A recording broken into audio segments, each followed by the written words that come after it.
Students, today I will teach you the poem number 3 on his blindness, composed by John Milton. This is also very important poem for the board students this year also. So first I am going to tell you about the poem, a poet's profile. Yeah. John Milton was born on December 9, 1608 in London. His father was a lawyer and last stationer. John Milton was the third child of his father. He got his primary education at St. Paul's School. Thomas Young, a Scotsman, was his tutor. He became an eminent Puritan clergy after that. Milton was sent to Christ's College, Cambridge in 1625. He took his BA degree in 1629 and then he went to his MA in 1632 but left this college shortly afterwards. Milton's father was an expert musician and a composer. Milton got these qualities from his father.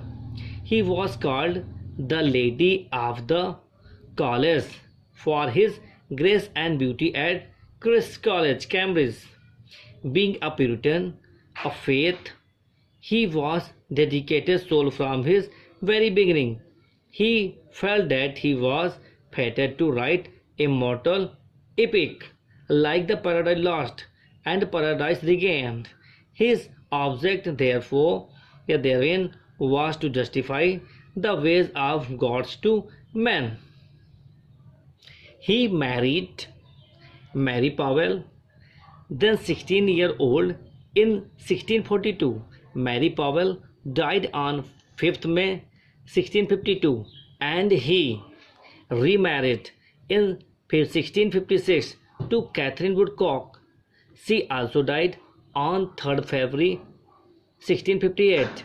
Milton remarried in 56 to Catherine Mary Woodcock. She died on 13th February. Milton remarried for the third time remarried उसने की on 24 February 1662 to Elizabeth Mansell. His first published poem was on Shakespeare 1630.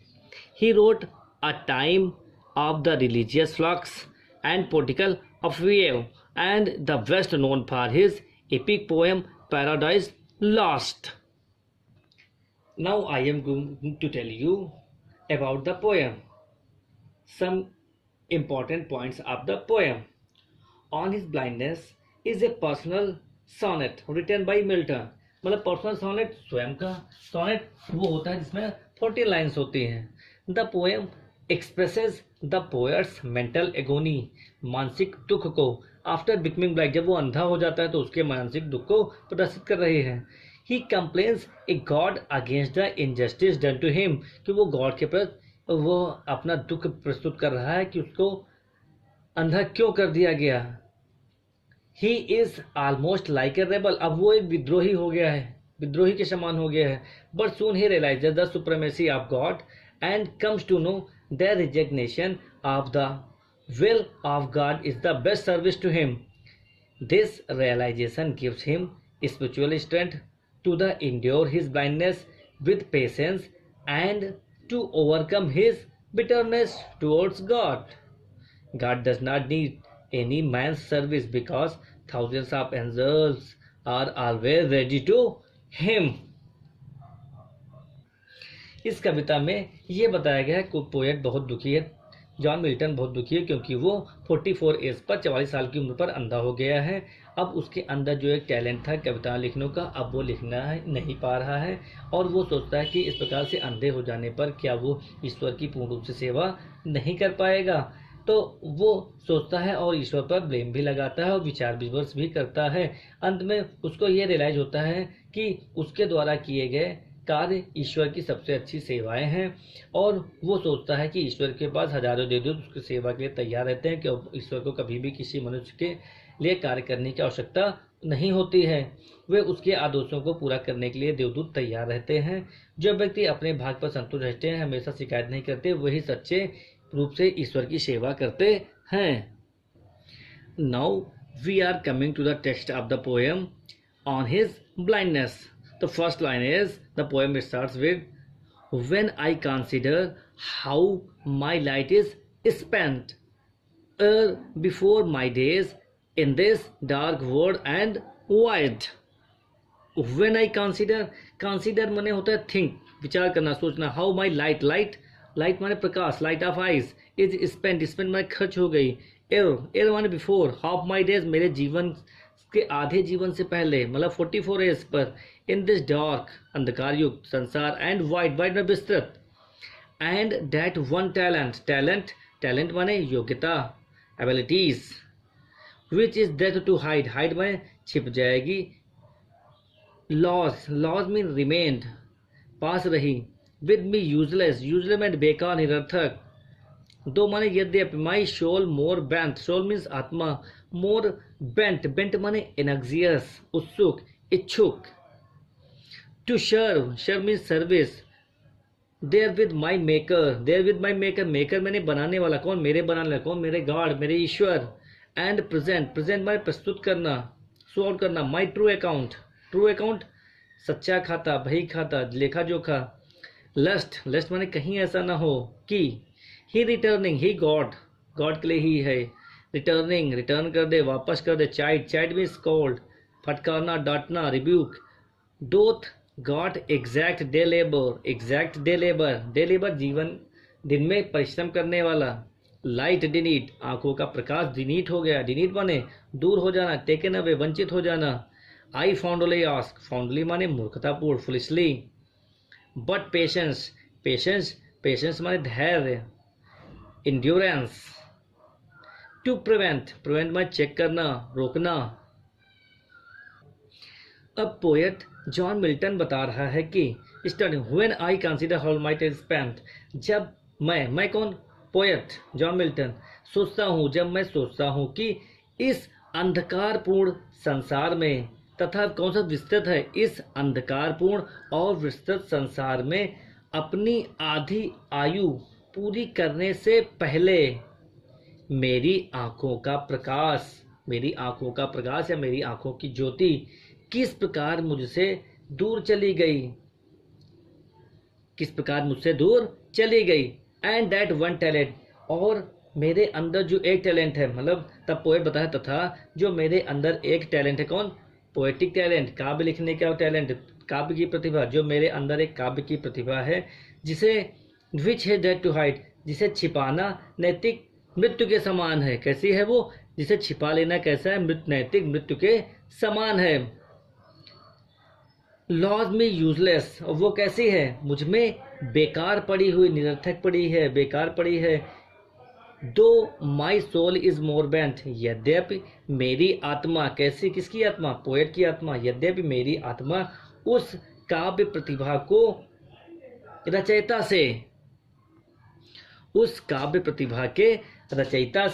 कौन, God भगवान ईश्वर की सेवा करने के लिए बहुत ही आतुर है, बहुत ही इच्छुक है, बहुत ही ज्यादा वो उसकी सेवा करना चाहता है, बहुत ही आतुर है, किसकी, जो उसने उसको बनाया, भगवान की, यद्यपि उस काव्य प्रतिभा के द्वारा, उस रचयिता को, मेकर के द्वारा, जिसने उसको बनाया है, उसकी बहुत ही सेवा करने की इच्छा रखता है, बहुत ही आतुर है, और true and present my true account, और मैं अपना सही लेखा जोखा, कैसा, अपना सही लेखा जोखा उसके सामने प्रस्तुत करना चाहता हूँ, लेखा जोखा लाइफ का, मैं अपने जीवन का लेखा जोखा जो उसके सामने प्रस्तुत करना चाहता हूँ, ताकि लेस्ट माने ताकि, या कहीं ऐसा ना हो कि मृत्यु के पश्चात, मृत्यु के समान मतलब जब उसकी मृत्यु हो जाए, जब वो ईश्वर के पास जाए आत्मा के रूप में, मृत्यु के पश्चात मतलब जब उसका निर्णय का दिन हो जाए, तो उसका क्या है, ईश्वर मुझे फटकारे नहीं, कि मुझे फटकारे, क्यों फटकारे, कि मैंने तुम्हें कहा था पोएटिक कैरेक्टर लिखना, तुमने लिखा है, तो ईश्वर ने कहा कि मैं अंधा हो गया था, मैं लिख नहीं पाया,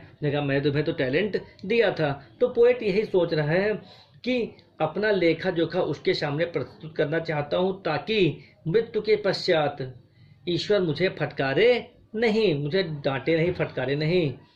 दोथ God desire deliberate in it, है ना। तो क्या उसको, क्यों ईश्वर उसी के बारे में सोच रहा है, वो उसके बारे में सोच रहा है। तो पोएट कह रहा है कि मैं मूर्खतावश या मूर्खतापूर्वक पूछता हूँ, क्या पूछता हूँ, क्या आंखों की ज्योति, कैसी आंखों की लाइट, आंखों की ज्योति से वंचित कर दिए जाने के पश्चात भी ईश्वर मुझसे दिन भर परिश्रम कराने की आशा रखता है। तो वो क्वेश्चन एक ईश्वर के सामने, गॉड के सामने उठा रहा है कि जब उसकी आंखों की रोशनी उससे ली गई है, छीन ली गई है, तभी भी क्या उससे वो कार्य कराने की आशा रखता है। We are coming last 6 lines of the poem. Here the poet is got the replies from the God.